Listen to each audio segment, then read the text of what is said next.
Hi అండి, అందరికీ నమస్కారం. ఈరోజు కందగడ్డ పులుసు పెడదామని మునక్కాడలు 2, లావు మునక్కాడ 3 ఉల్లిగడ్డలు, 4 టమాటాలు 5, సగం కందగడ్డ, ఒక మెజర్మెంట్ గ్లాస్ ఆయిల్, ఎల్లిపాయ, జీలకర్ర, పోపు దినుసులు వేగిన తర్వాత కందగడ్డలు వేసేసుకోవాలండి. అవి కొద్దిగా మగ్గిన తర్వాత పసుపు, కొద్దిగా ఉప్పు కూడా వేసేసుకోవాలి.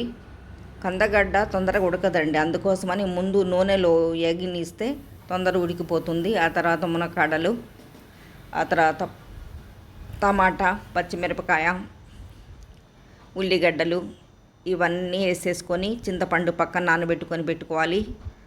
1 స్పూను కారం ఇవన్నీ వేసుకొని కలియబెట్టుకొని కొద్దిగా మగ్గిన తర్వాత కొన్ని వాటర్ పోసుకోవాలండి.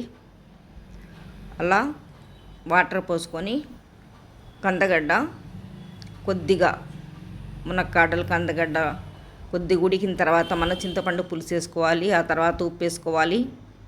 ఉప్పు వేసుకొని కొన్ని వాటర్ వేసుకోవాలండి. చాలా టేస్టీగా ఉంటుందండి మునక్కాడల కందగడ్డ పులుసు.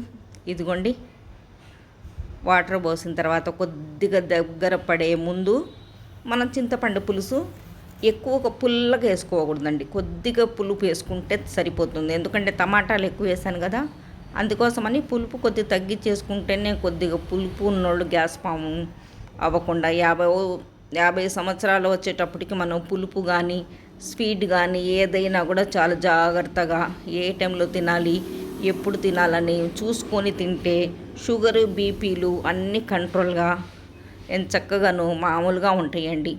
ఇదిగోండి, దగ్గర పడుతుంది. పులుసు వేసుకున్న తర్వాత అలా ఆయిల్ వస్తుందంటే మనకు కందగడ్డ పులుసు రెడీ అయిపోయినట్టే అండి. ఇదిగోండి, ఇది మునక్కాడల ముక్క కూడా ఉడికిపోయింది. చాలా మంచిగా ఉంటుందండి, టేస్టీగాను.